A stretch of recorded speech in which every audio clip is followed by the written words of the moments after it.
So getting into this actual presentation now. So we've already gone over what the meritocracy is and how we can use it to expand into a global society. So here's kind of the order of co-creation in which we will be able to go about expanding, right? So first things first, we're creating the Council of Light, which is the International Council for MetaGaiaes.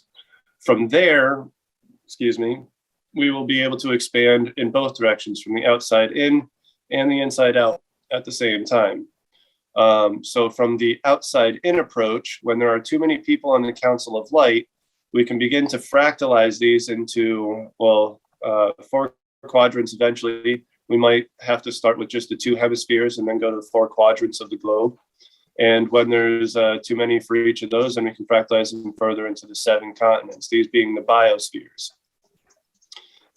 From the inside out approach, at the same time, it is possible that entire cities, towns, communes, micronations, and other types of spiritual communities may begin joining all at once, creating meta-cities and perhaps meta-nations. When there are enough meta-cities within a particular area, they can create a meta-nation within a particular bioregion, and then it can continue evolving from there.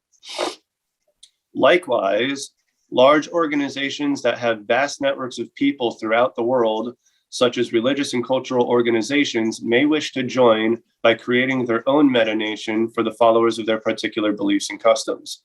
These types of meta-nations will be unique from other location-based meta-nations, and that they may participate on multiple bioregions and biospheres, or they might even participate on no other bioregions and biospheres, and only participate amongst themselves and the Council of Light.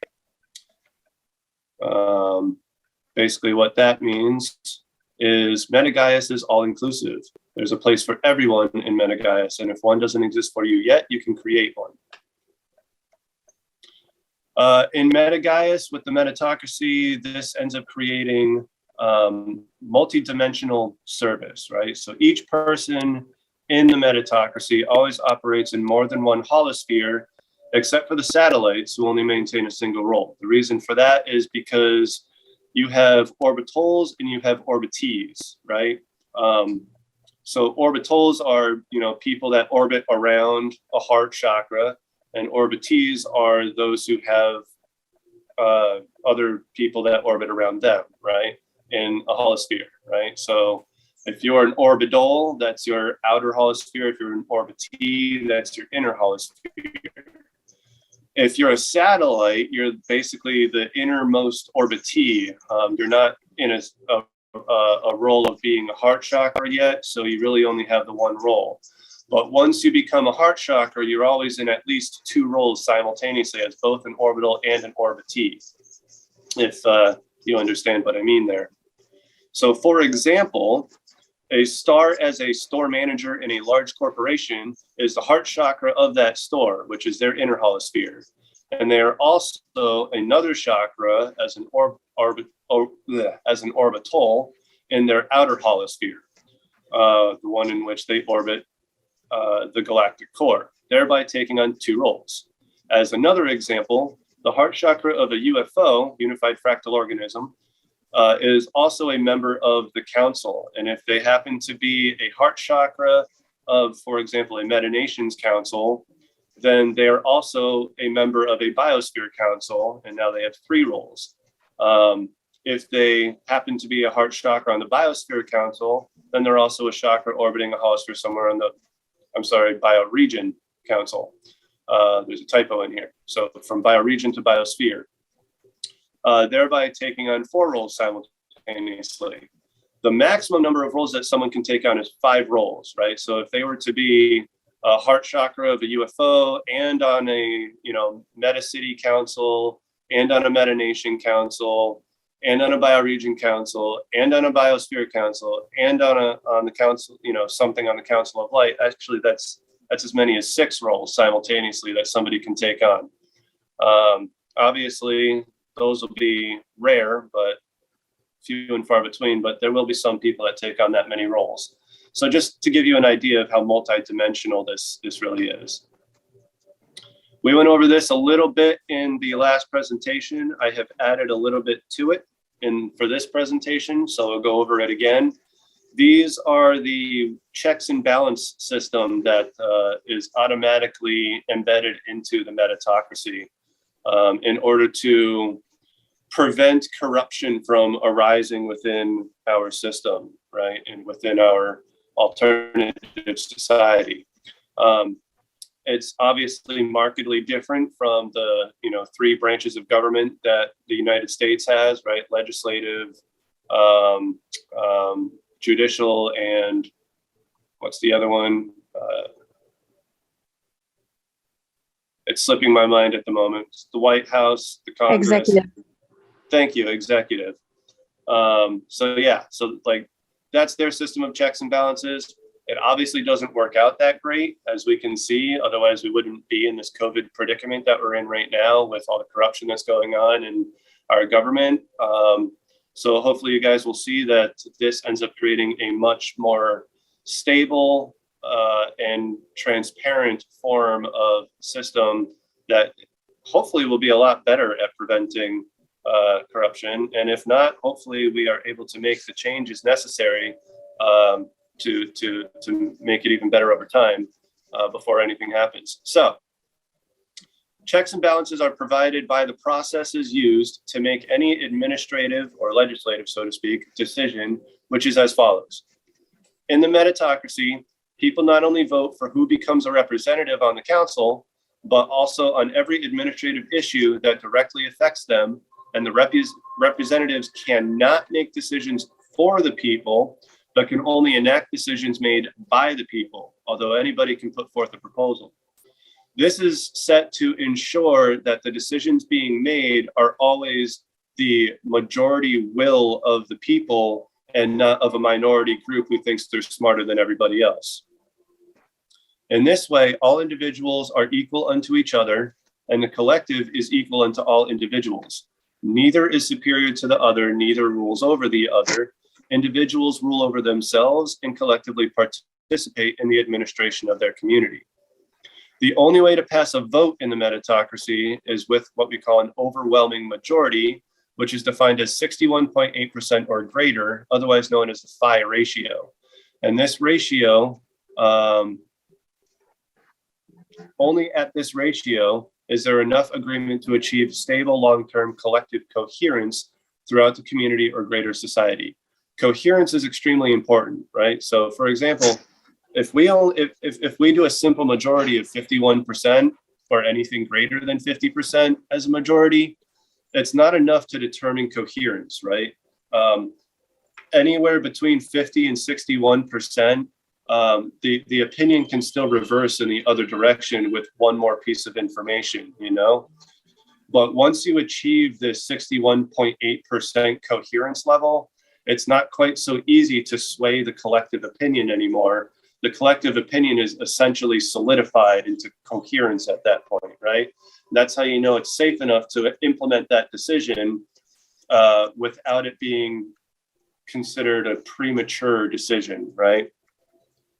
All decisions can be made at the layer of council to which they affect, not requiring every decision to go all the way out to the International Council of Light, so long as no decision negates any of the policies of the Council of Light. And this is the same within any UFO or organization. The decision doesn't have to go all the way out to the central heart chakra of the business, what we typically think of as the top of the pyramid, right? Doesn't have to go that far. It can get settled wherever it needs to get settled. So there's a lot less red tape to go through. And businesses and councils alike can evolve more quickly in order to solve the problems of the times that we find ourselves in,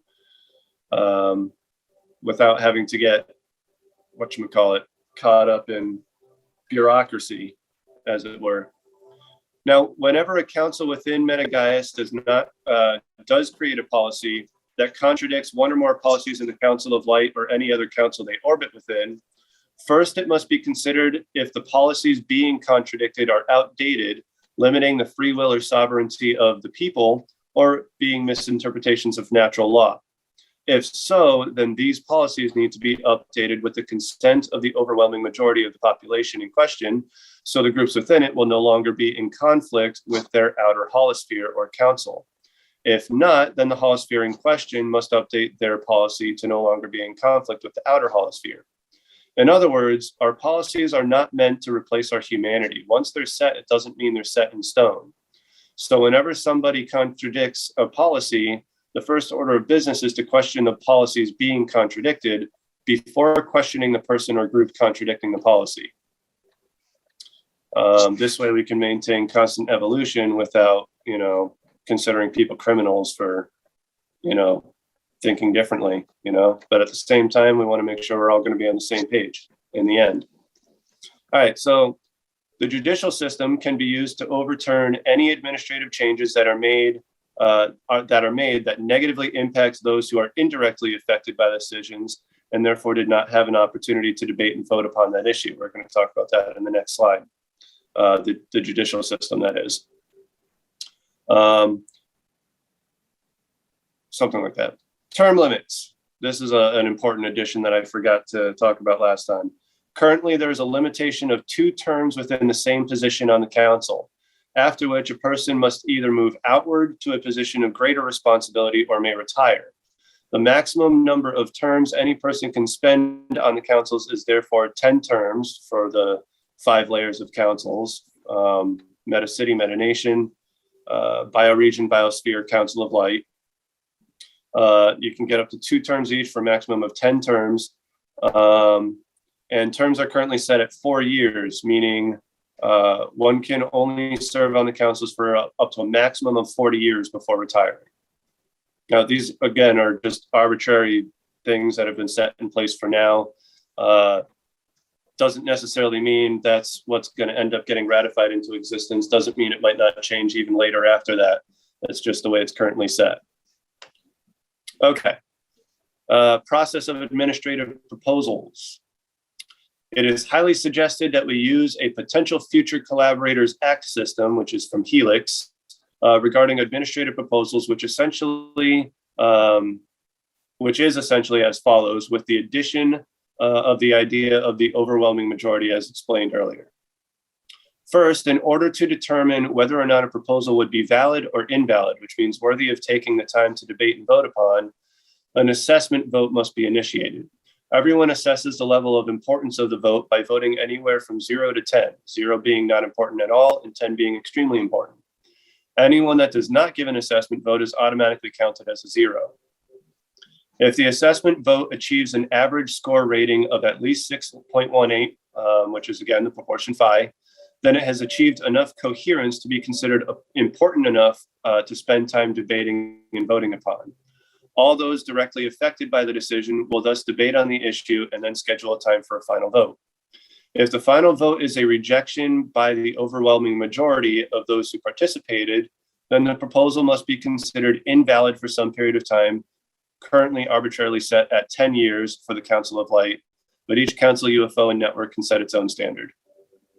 If the final vote is undecided, not reaching overwhelming majority for yes or no vote, then the proposer may have the opportunity to discuss objections with no voters to try and change their mind or alter their proposal to satiate their objections and submit it for another round of debating and voting.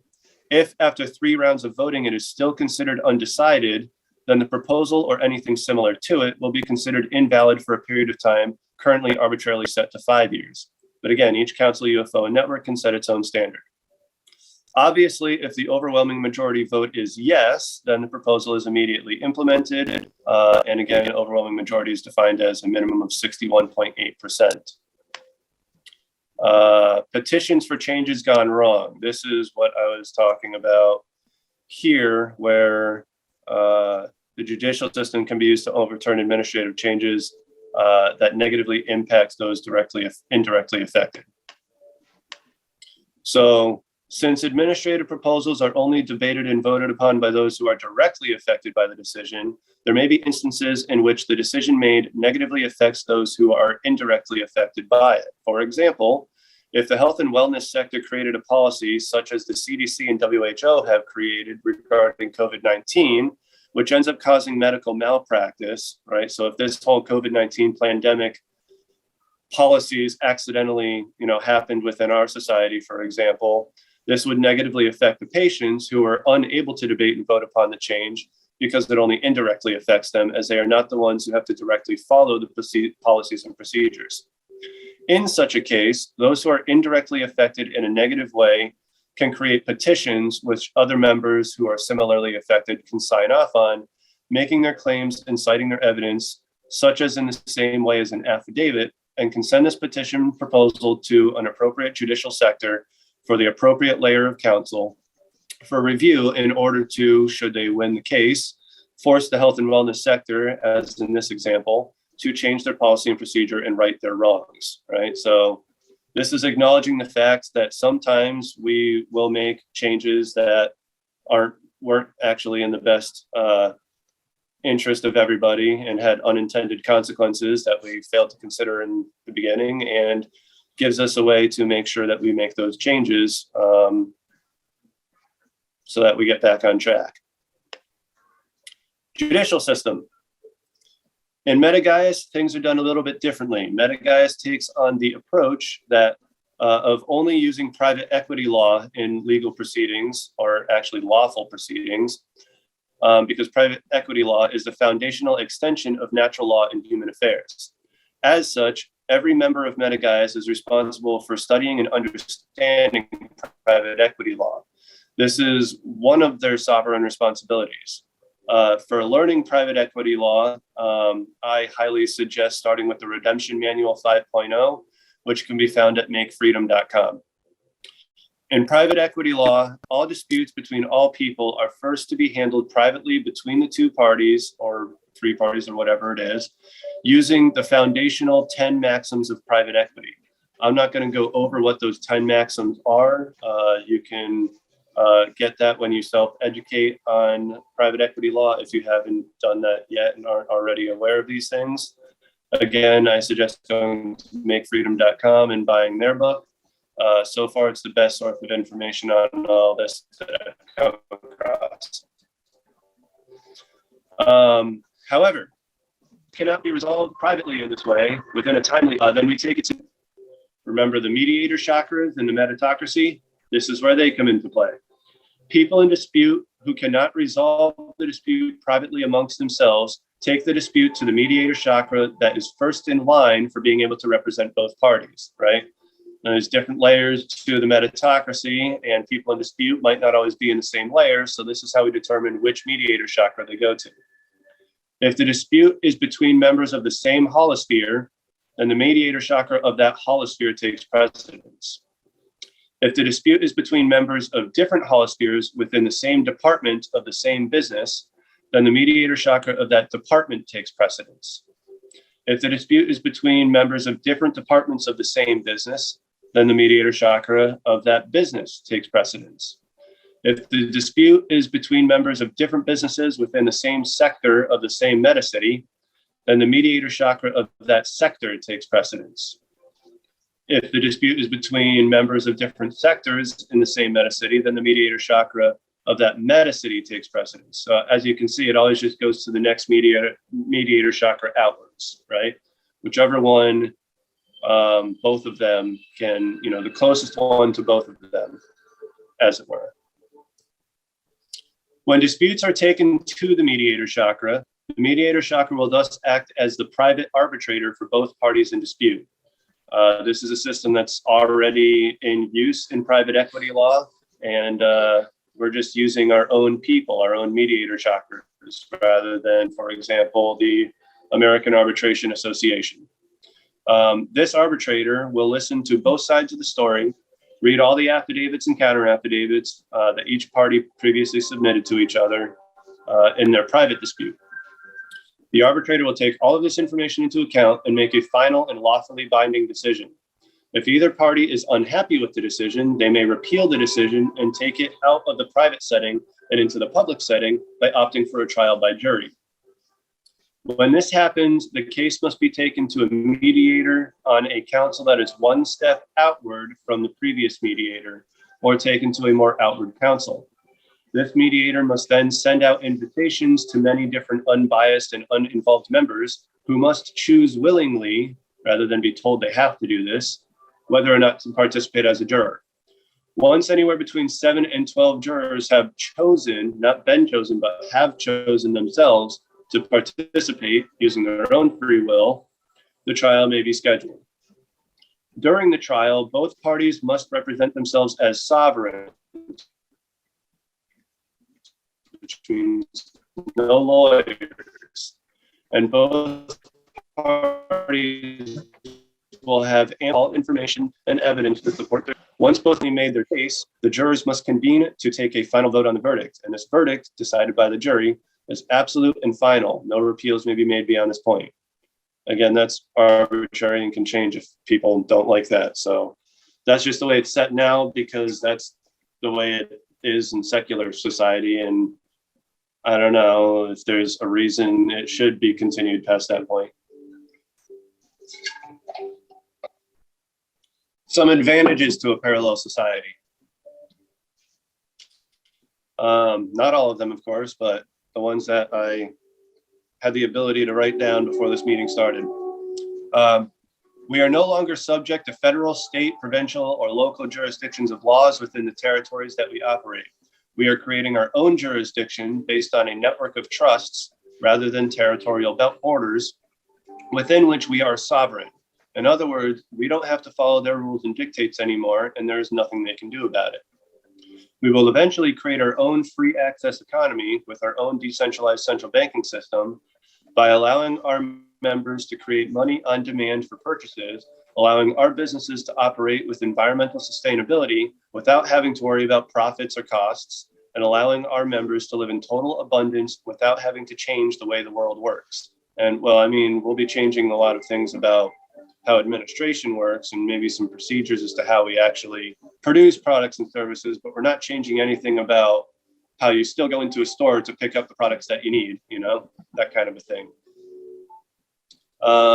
We will eventually create our diplomatic immunity passports for all of our members, which will replace their need for licenses and other forms of government ID and force their authority personnel, secular authority personnel, to respect our sovereignty or face the consequences of military tribunal, hefty fines, and or prison time.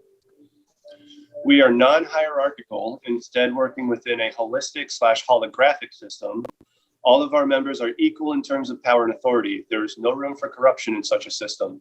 No one has enough power to enact any decision that affects others without consulting them and getting their approval by vote first. Lawful structure as opposed to legal structure, right? Because the word legal means the undoing of natural law, and what we do here operates within natural law. So this is our lawful structure. An ancient maxim of law states that contract makes the law. I was actually just talking about this this morning with Andrew and Scott about how the original form of magic is contracts, and before law was called law, it was called magic. Basically, law and magic are synonymous terms. They mean the same thing, and they operate the same way. Both of them operate based on contracts.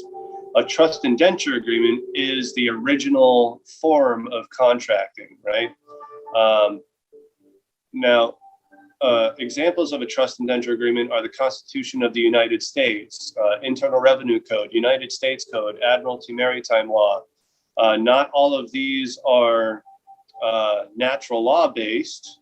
The Constitution would be the closest to it, and even that one's pretty far off. But they are contracts, they are trust indenture agreements. The thing about these contracts that a lot of people don't understand is that you're only subject to them once you sign them, right? A lot of people think they're subject to Internal Revenue Code and United States Code and so on and so forth, because the government tells them they are, but in reality, the only people that are subject to them are those that took some sort of oath to become a government employee, thereby, you know, quote unquote, signing those documents. Those laws are not enforceable upon anybody else. So that knowledge is to your benefit from this presentation. Now, We will utilize the most powerful of all trusts. There's lots of different kinds of trusts. The ones we're going to be using are the very original kind called the natural law trust. We will use them to form not only our social contract for MetaGaiaes, our divine trust, to give ourselves our own jurisdiction of law that is sovereign in its own right, but we will also use them to form or reorganize every business that joins MetaGaiaes so that they can have the ultimate protection from secular jurisdictions.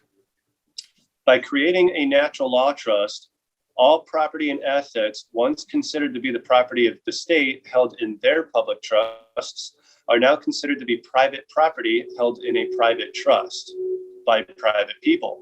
As such, it is completely removed from all participation in and protected from violation by the public jurisdiction of the secular society. They have no power over any property or assets that are put into these kinds of private trusts. In fact, they are considered to be trespassing upon any private property put into these trusts. Trusts are the laws of sovereigns.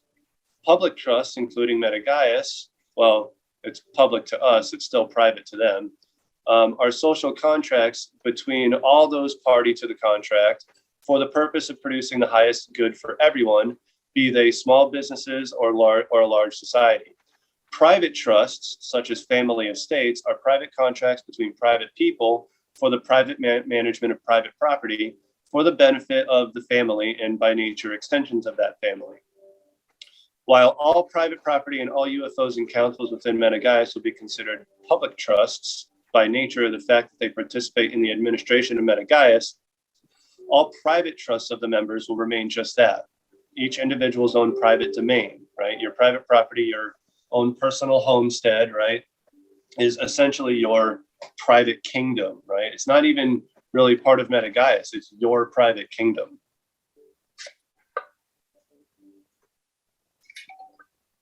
I must be dehydrated, my throat keeps getting dry. All right, by domiciling in MetaGaiaes as a public natural law trust, public only in nature to MetaGaiaes, but still considered private as far as secular society is concerned.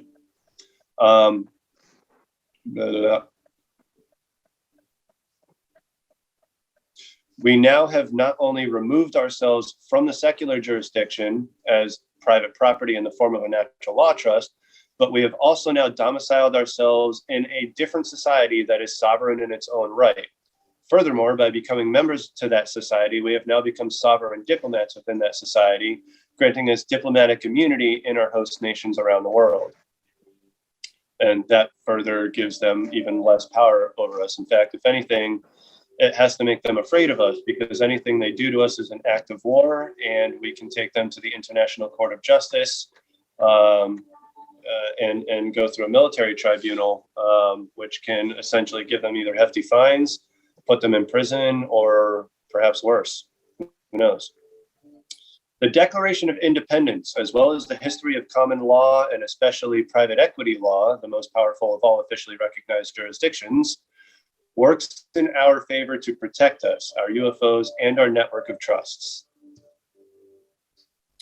So the way our public trusts, what we call public trust, which are, again, still private to secular society, the nature of our private trust, public trust for the UFOs and MetaGaiaes is going to be a little bit different from the typical way in which trusts are done, and for a very specific reason, as you'll see here. First of all, a trust is a contractual relationship wherein one person, which could be a business or organization, creates a trust for some purpose or another, and trustees manage the assets and property of the trust for the benefit of others, called beneficiaries. In MetaGaiaes, the grantor or creator of the trust is the UFO or business or organization itself.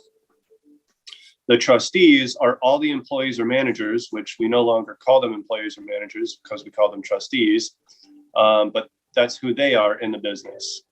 The beneficiaries are now the customers of the business because they are the ones who benefit from the products and services that business produces. Among the trustees, there are member and non-member trustees, which means there are those who are members of MetaGaiaes and those who are not. Among the trustees, there are logos trustees and sub-logos trustees. A logos trustee is a member who participates on the councils as a representative of their organization. As such, all logos trustees must be member trustees. Sub-logos trustees do not need to be members, but if they are, they may participate in the administration meetings of the councils of MetaGaiaes. If they're not, they still participate in the administrative meetings of their UFO. They just don't participate in any of the meetings regarding the greater society. Furthermore, only member trustees, I'm sorry, was that a question? Did I hear a question? No, okay. Furthermore, only member trustees may have a MetaOne or Holobank card to participate in our stimulated free access economy when it is created. Beneficiaries can also be members or non-members. Member beneficiaries may also participate in administrative meetings. They also get extra perks such as store-wide discounts, at least until our free access economy is created, and at which point they can participate in that. This allows us to advertise membership to MetaGaiaes advertise membership to MetaGaiaes, not only to all employees of a business or organization, but also to all their customers. How to join MetaGaiaes.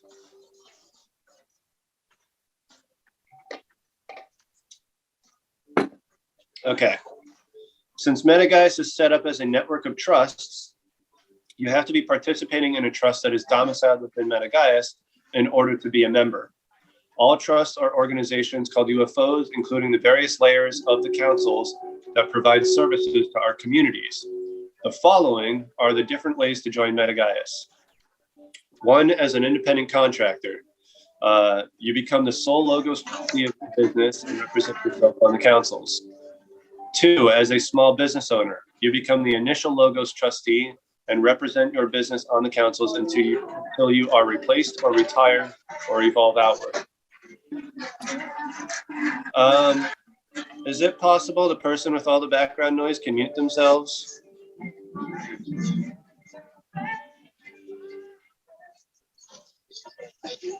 No?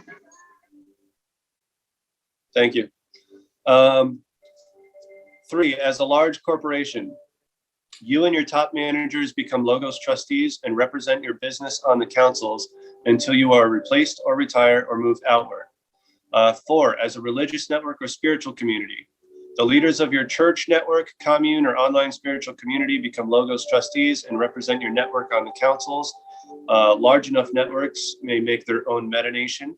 Your followers, adherents, subscribers, contributors, or whatever you wish to call them, may also join if they choose as sub-logos trustees, or they may otherwise wish to remain non-member beneficiaries of your organization. As an individual, you can join, but in order to do this, you have to volunteer a minimum of 4 hours per week to any organization domiciled within MetaGaiaes. So let's say, for example, you work at Apple, who doesn't want to join MetaGaiaes, and you want to keep your job at Apple, but you also want to join MetaGaiaes. Well, in which case you can volunteer a minimum of 4 hours a week to any organization within MetaGaiaes as your minimum contribution. If there are no UFOs close enough to you for physical volunteer work, you can join a meditation group involved with anchoring down higher frequencies of consciousness to help uplift the collective consciousness of humanity, to help quicken the transition into a new golden age of enlightenment, which you can do from anywhere. And if you're asking me, I would say that that right there is actually the most important service that we require. And that's also actually the reason for the minimum of 4 hours per week, because those meditations are essentially considered to be, 2 20-minute sessions twice a day, 6 times a week. So that's 4 hours right there. If you'll excuse me, I'm going to go refill my water and hydrate, and I'll be right back.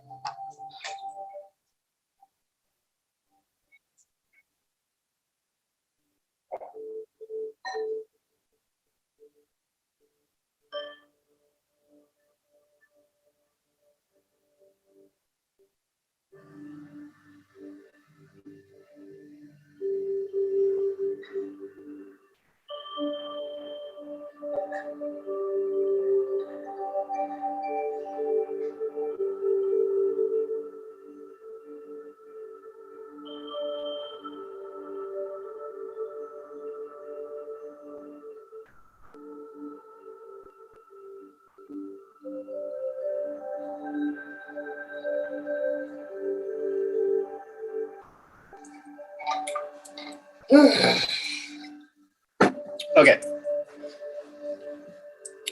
13 holistic values of MetaGaiaes. Andrew and I came up with these about a month or so ago now.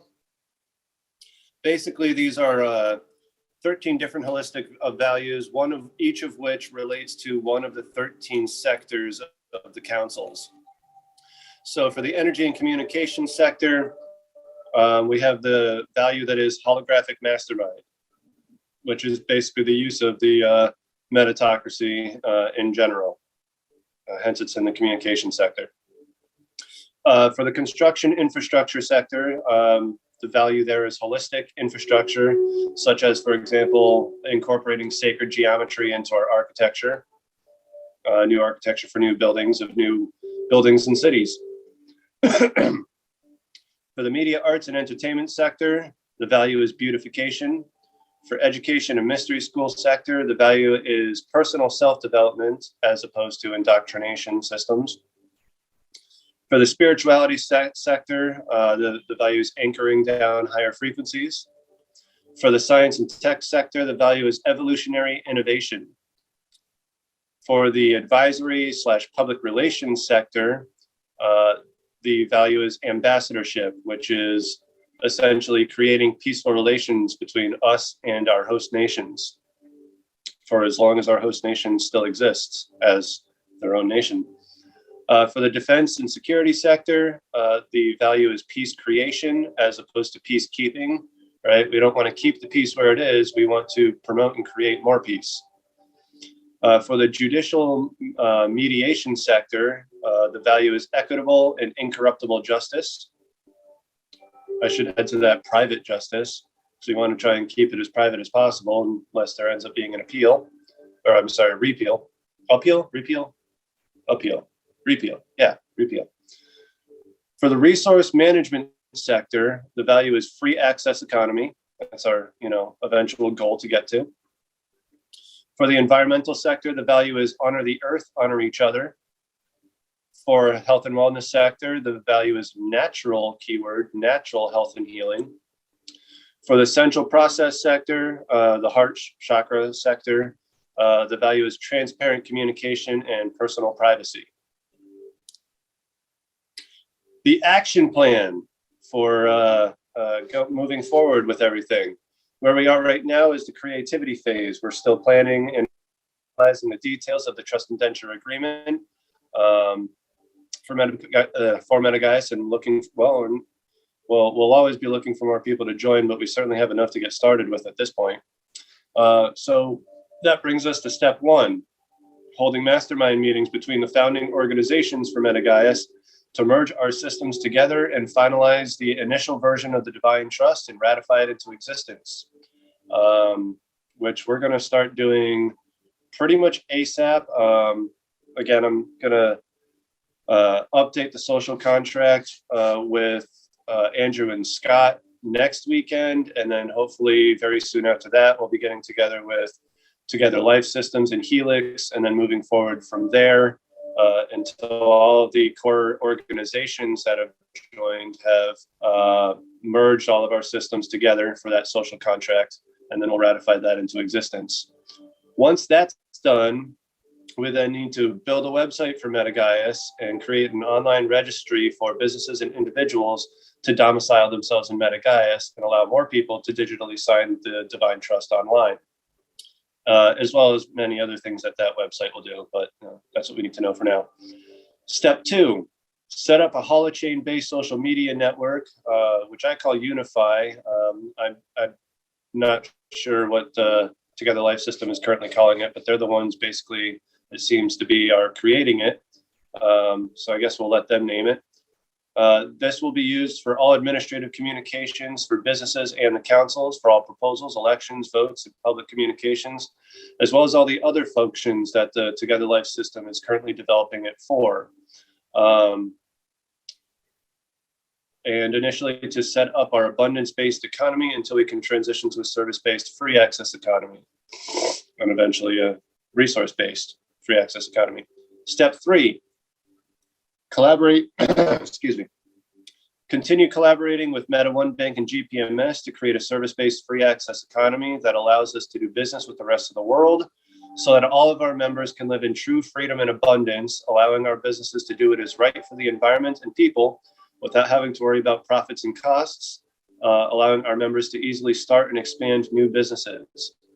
I just honestly can't wait for us all to never once have to, for us to finally never have to worry again about how much money's in the bank and how much money we're making or earning, because it's literally just one of the most limiting factors that we have. That free access economy is going to really set us free when we just don't even have to think about that anymore. Step 4, expand MetaGaiaes throughout the world and give our members diplomatic immunity passports, as they are all sovereign representatives of our society. And this way we further protect ourselves from their authority figures who understand nothing other than that word, diplomatic immunity. Step 5, once we become globally self-sufficient, no longer needing to do business with the rest of the world, we end the central banking system while maintaining the use of a free access economy, but without the formality of the use of money for direct and immediate exchange. So this is where we switch over to a system for a resource-based free access economy, where instead of transacting business with the exchange of money, we just keep a record of an accounting record of products and resources and what is needed where, and that way we can distribute resources and materials as efficiently as possible. And by as efficiently as possible, I don't mean for the overconsumption of things. I mean as far as, making sure the needs are met without, going to the length of destroying the planet, as it were, if I'm making sense with that. Cameron, we have a question. Yeah. Laura Lee, go ahead. Okay, thanks. Just going back to the place where you had all the different components, all the different sectors of the thing. I'm just wondering where, in this section, where would the connection with ancestral wisdom and would that be in spirituality sector? Okay, thank you. You're welcome. All right, minimum requirements for starting a council. Because Synergy requires an input of at least 3 units, it therefore must take at least 3 council members to create a council. We can create the Council of Light for MetaGaiaes as soon as we have a minimum of 3 willing business owners, entrepreneurs, or independent contractors willing to join and participate. It just so happens that I think we have 7 at this point, so we're ready to go. Biospheres, bioregions, meta-nations, and meta-cities will be created when we have a minimum of 3 people to initiate their respective councils. Sectors, however, only require a minimum of 1 UFO to create because the minimum requirement of 3 has already been achieved for the council. There just won't be any sectoral meetings to attend until there's more than 1 member per sector. The power of the metatocracy. At first, we will be so small that everyone, especially those on the Council of Light, will have to take on multiple roles in order for everything to be administrated. Eventually, however, we will get to the point of growth where everyone takes on only 1 role per person. This will significantly lighten the load of work for the councils. In fact, eventually we'll grow to the point where more than 1 person can take on the same role, and different responsibilities of that role can be further divided, which even further lightens our workload. And considering that this is extra work on top of running our day businesses, that's exactly what we want to have is less work on councils.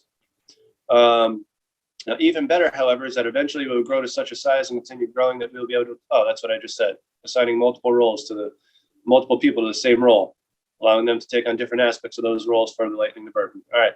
Since we will be operating in a free access economy at some point, we will be able to grow without limitation, further enabling us to lighten our workload, giving everyone more time for leisure, which will further enable personal self-growth, which will only further to help evolve our society and consciousness for the better. And I think, yep, that's the end of this presentation. So then we go into what that free access economy looks like and how that works in the next meeting.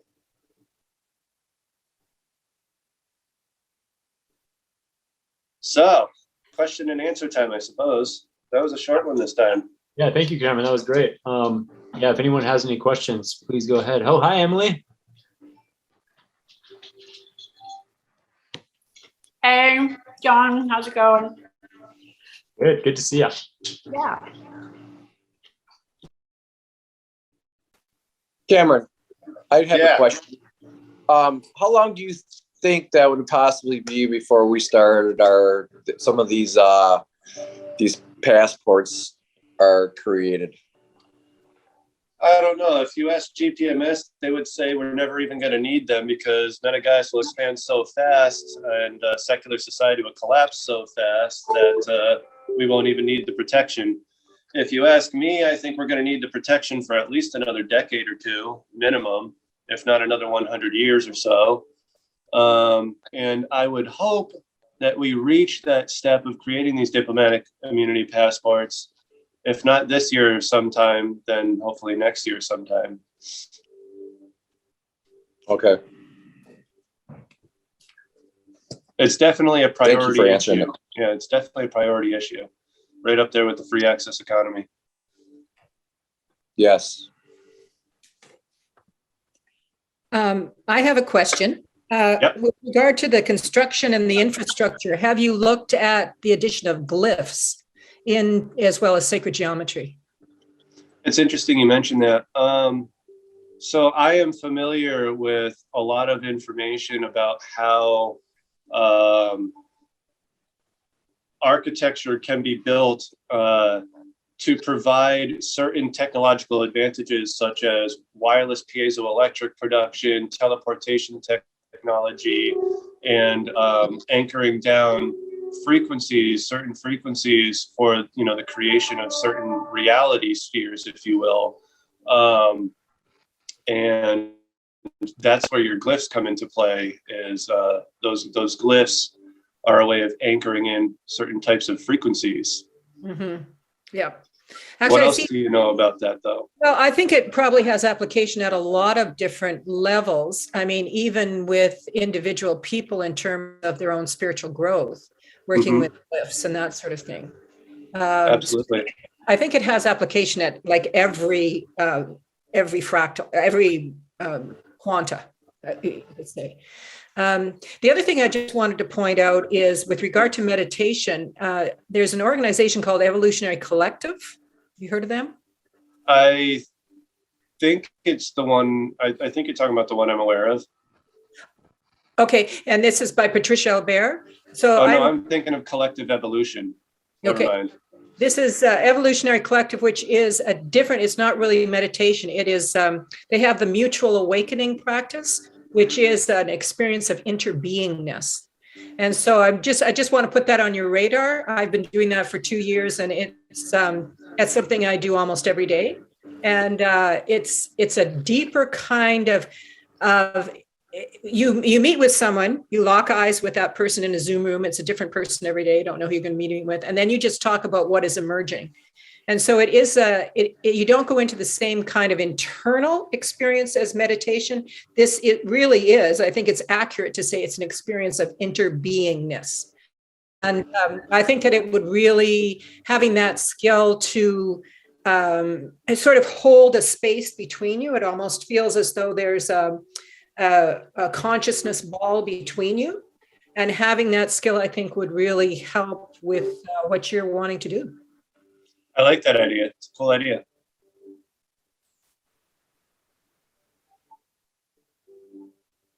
Evolutionary Collective, you said it's called? Yeah, it's called Evolutionary Collective. All right, I'll look them up. Cameron, I have a question for you. So, with these ideas and with the understanding that the meritocracy document and legal structure is open source in nature, as you've mentioned immediately, I assume that kind of permeates your messaging. Where are we going to start collecting ideas and recommendations and new comments, discussion on the different parts of the meritocracy? I'm sorry, you were cutting out a little bit there. It was hard for me to understand you. Can you repeat the question? Yeah, so with the understanding that the MetaGaiaes and meritocracy is an open source, has an open source model, right? we need to begin collecting ideas and discussions around the different aspects of implementation and legal structures. Yeah, so that's what those meetings I was talking about at the beginning of this presentation are. And rather than going with the original idea of having us all collaborate at the same time, I think there would be just too much friction and too much butting heads if we were to do it that way. So I'm going to do it like in a step-by-step kind of a fashion where, we're going to collaborate with these people and merge these systems, and we're going to collaborate with these people and merge these systems, and so on and so forth until all 7 of these founding organizations that have that are here have had the chance to merge systems together. I think that would be a easier way of doing it rather than having us all try and get together and merge all at once.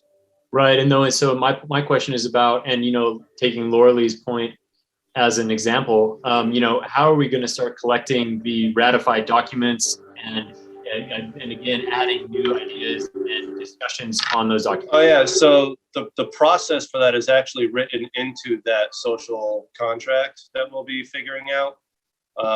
So once we finish merging all of the information that all of our organizations have been working on over the past, 7 or so, however many years it's been for us all, 7 years for me. Once we all finish merging that information, we'll ratify it into existence. That contract will have the processes within which everybody that joins after that point can put in their proposals and go through the system to make further changes. Okay, great.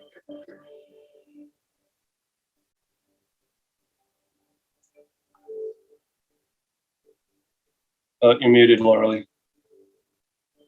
I'm wondering if you've had any input or connection with intentional communities? I mean, I don't look up a lot of these different types of intentional communities because I'm trying to create one myself. Right. I did a lot for the first 3 or 4 years when I was still coming up with foundational content for it. But it got to a point where I was just like, okay, my piece of the puzzle is about as far as I'm going to get with it.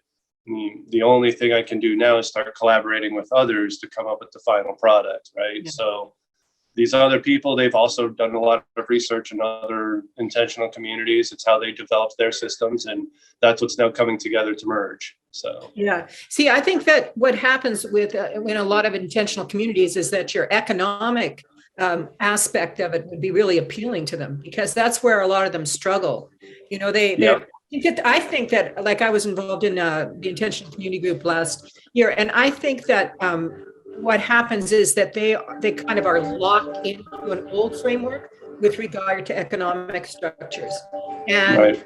And they seem to not be able to, in that one particular thing. I think there's a lot of good things that goes on, but in that one particular thing, it doesn't seem to be that they are able to see outside of the existing framework of whether or not it's going to be collective income or individual or some kind of branch. And it's just, I just find that particular aspect of intentional communities, the economic one, seems to be kind of stuck in an old paradigm, old thought.